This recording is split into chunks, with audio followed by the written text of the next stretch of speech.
Hello dear aspirants, ఇది previous question అండి. Sub ఇన్స్పెక్టర్లో వచ్చినటువంటి సమ్ ఎంత ఈజీగా చేయొచ్చు అని చెప్తాను చూడండి friends. 26 to the power of 16 is divisible of 25. 26 to the power of 16ను 25 చేత భాగిస్తే వచ్చే రిమైండర్ ఏంటి అని అడుగుతున్నాడు. శేషం. రిమైండర్ అంటే ఏంటి? శేషం.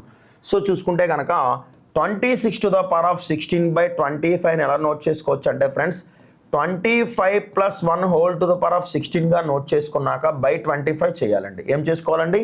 బై 25 చేసుకోవాలండి. చూడండి ఫ్రెండ్స్, ఇక్కడ 25 ఉంది, పవర్లో 16 ఉందండి.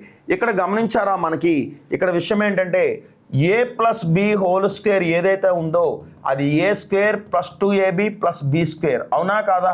అలాగే A cube plus B cube formula చూశారు, A cube plus 3a square B plus 3ab square plus B cube అండి, అవునా కాదా?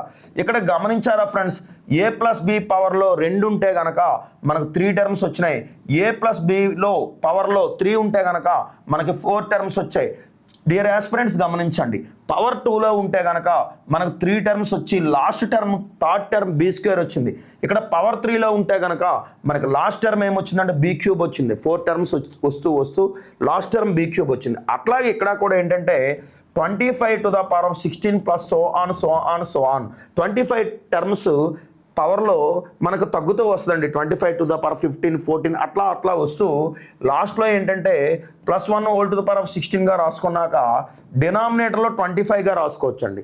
డినామినేటర్లో ఏం రాసుకోవచ్చండి? ఇక్కడ 25 రాసుకోవచ్చండి. సో చూసుకుంటే 25 to the power of 16, అట్లాగే ఆ మధ్యలో ఉన్నటువంటి అన్ని టర్మ్స్ కూడా క్యాన్సిల్ చేసుకుంటే 1 to the power of 16 అనేది ఉందండి ఇక్కడ.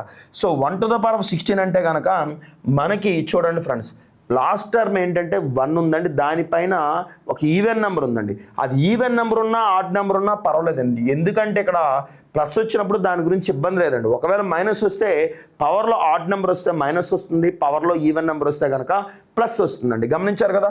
సో ఇక్కడ చూసుకుంటే కనుక రిమైండర్ 1 అవుతుందండి. ఆప్షన్ 2 అండి. రైట్ అండి.